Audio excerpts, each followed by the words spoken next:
Hello friends, welcome back. Friends, നമ്മൾ അപ്പോൾ രാവിലെ എണിച്ച് പല്ല് വയ്ക്കേണ്ട വയസ്സ് അത് കഴിഞ്ഞിട്ട് നമ്മൾ കിടന്ന് എണിച്ച് പുതപ്പൊക്കെ ഒന്ന് മടക്കി വയ്ക്കുകയാണ് ഞാൻ. ഫ്രണ്ട്സ്, നമ്മൾ രാവിലെ 10 മണിയായി ഗൈസ്. കഴിക്കാൻ പോകുന്നത് ദോശയാണ്. കഴിക്കാം. ഓക്കെ ഫ്രണ്ട്സ്, നമ്മുടെ റൂമിനെ കുളിപ്പിക്കാൻ പോവുകയാണ്. സമയം ഇപ്പോൾ ഒരു 10-11 ആയിട്ടുണ്ട്.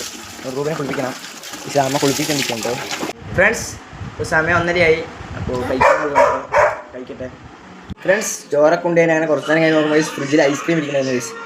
മാംഗോ ഐസ്ക്രീമാണ്. അപ്പോൾ അതും കുറച്ചെടുത്ത് കഴിക്കണം ഗൈസ്. നമുക്ക് നമ്മുടെ റൂബി നടത്താൻ കൊണ്ടുപോകണ്ട ഗൈസ്. നമ്മുടെ റൂബി നടത്തിയിട്ട് തരാം ഗൈസ്. ഓക്കെ ഫ്രണ്ട്സ്, അപ്പോൾ നമ്മുടെ റൂബിനെ നടത്തിയിട്ടൊക്കെ വന്നിട്ടുണ്ട് ഗൈസ്. അതിന് കുറച്ച് വെറുതെ ഇരുന്ന ഗൈസ് നമ്മൾ ഷെൽഫിൽ മിക്സർ ഉണ്ടായിരുന്നു ഗൈസ്. അപ്പോൾ അതെടുത്ത് കഴിക്കാൻ പോകണ്ട ഗൈസിന്. ഫ്രണ്ട്സ്, ഇപ്പോൾ സമയം ഇപ്പോൾ 5 മണിയായി. കളിക്കാൻ പോകണ്ട ഗൈസിന്. കളിക്കാൻ പറ്റുമെന്നാണ് ഗൈസ്. ഓക്കെ അപ്പോൾ ഫ്രണ്ട്സ്, ഞാനിതപ്പോൾ കളിക്കാൻ പറ്റുമെന്ന് ഗൈസ്. ഇപ്പോൾ കുളിച്ച് ഫ്രഷ് ആയിട്ടാണ്. ഫ്രണ്ട്സ്, ഞാൻ ചായ കുടിക്കാൻ പോകണ്ട. പോകാം സ്റ്റാൻഡ് അപ്പം കൂടെ കഴിക്കാൻ ഗൈസ്. ഉണ്ടായിരുന്നു നെഗറ്റ്സ് ഉണ്ട് കേട്ടോ ഗൈസ്. അപ്പോൾ അതും കൂടി കഴിക്കാം. അപ്പോൾ നമ്മുടെ വീഡിയോ ഇത്രയേ ഉള്ളൂ. അപ്പോൾ നെക്സ്റ്റ് ഒരു അടിപൊളി വീഡിയോ ആണ്. അപ്പോൾ ഓക്കെ, ബൈ.